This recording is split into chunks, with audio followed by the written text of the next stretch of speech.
PM આવાસ યોજનાના પૈસા પરત કરવાનું કહેતા લાભાર્થીએ લીધો સોશિયલ મીડિયાનો સહારો.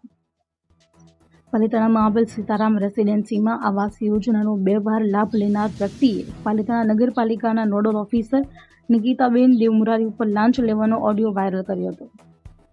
વિડીયોમાં નોડલ ઓફિસર લાભાર્થી પાસેથી 30,000ની માંગણી કરતા હોય તેવું દેખાઈ રહ્યું છે, પરંતુ સરકાર પાસેથી લીધેલા આવાસના પૈસા પરત લેવા માટે મહિલા નોડલ ઓફિસર માંગણી કરે છે, જેનો ઓડિયોમાં ખોટી રીતે દર્શાવી મહિલા નોડલ ઓફિસરને બદનામ કરવાની સાજિશ કરવામાં આવી હતી.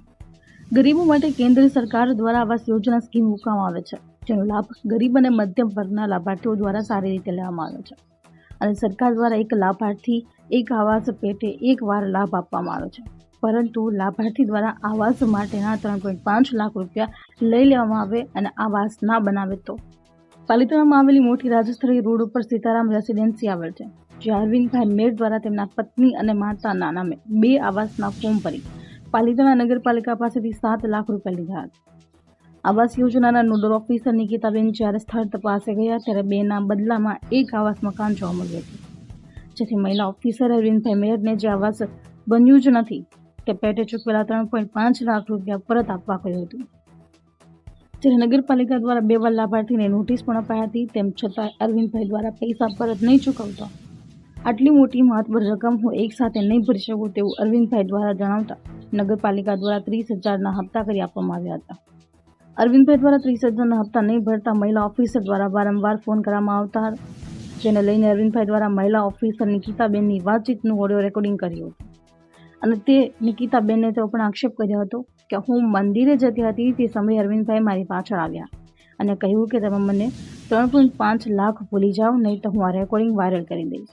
મહિલા ઓફિસર નહીં માનતા 30,000ની માંગણી કરી એનો ઓડિયો રેકોર્ડિંગ સોશિયલ મીડિયામાં વાયરલ કરી અને ઓફિસરની ખોટી રીતે બદનામ કરવામાં આવે તેમ જણાવ્યું હતું. મારું નામ નિકિતા દેવમુરારી છે. હું પાલિતાણા નગરપાલિકામાં આવાસ યોજનામાં નોડલ ઓફિસર તરીકે જોબ કરું છું. એવી કોઈ વાત નથી ભાઈ.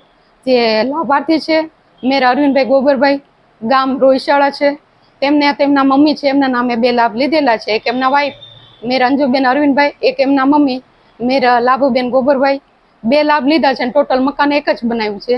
તો હું વારંવાર એમને કોલ કરતી હતી કે 3.5 લાખ રિકવરી કરવા માટે 2 વખત મેં નોટિસ પણ આપેલી. તો એમને એવું કીધું કે મારી પરિસ્થિતિ ખરાબ છે, મને હપ્તા સિસ્ટમ તમે કરી દો. તો મેં 30,000 હપ્તા પેઠે કરી દીધું. ત્યાર પછી એને ફોનમાં બ્લોક કરી દીધા, એટલે મેં એને મેસેજ પણ કરેલા. ત્યાર પછી મેં વિડીયો વોઇસ કોલમાં વાત કરેલી એમની સાથે અને મેં આ બધી વાત કરી કે તમે 30,000 છે. તો એમને કીધું કે હું 10,000 આપું. મેં એમને કીધું 1 રૂપિયો ઓછો નહીં, 30 એટલે 30 જ.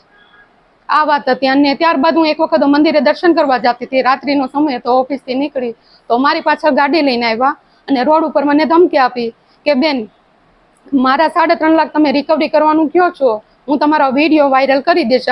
તમારી એ જ ઓલી છે કે તમે આ પૈસા જમા કરાવવાનું મને ન કહો ને કે તમારો વિડીયો વાયરલ કરી દઈશ રેકોર્ડિંગ. જે ઓડિયો વિડીયો છે એમાં નાણાકીય બાબતની ચર્ચા થયેલી છે, પણ હકીકતલક્ષી તપાસ કર્યા પછી સાચી ખબર પડી શકે એમ છે. અમારી પ્રાથમિક માહિતી મુજબ અરજદારે 2 આવાસનો લાભ લીધેલો હોવાથી 1 આવાસના પૈસા પરત ભરવાના હતા અને તે સમયે અરજદારે હપ્તા સિસ્ટમથી પરત ભરવા માટે જણાવેલું હતું, જેના માટે આ 2ને ઉઘરાણી કરી હતી. અમારા કર્મચારી તરફથી તો અત્યારે એને રદિયો જ આપવામાં આવેલો છે કે વિડીયોમાં જે રીતે જે રિપ્રેઝન્ટેશન કરવામાં આવ્યું છે ખોટું છે, પણ છતાંય અમે હકીકતલક્ષી તપાસ કરી અને પછી જ આપને જણાવી શકીશું કે ખરેખર હકીકત શું છે.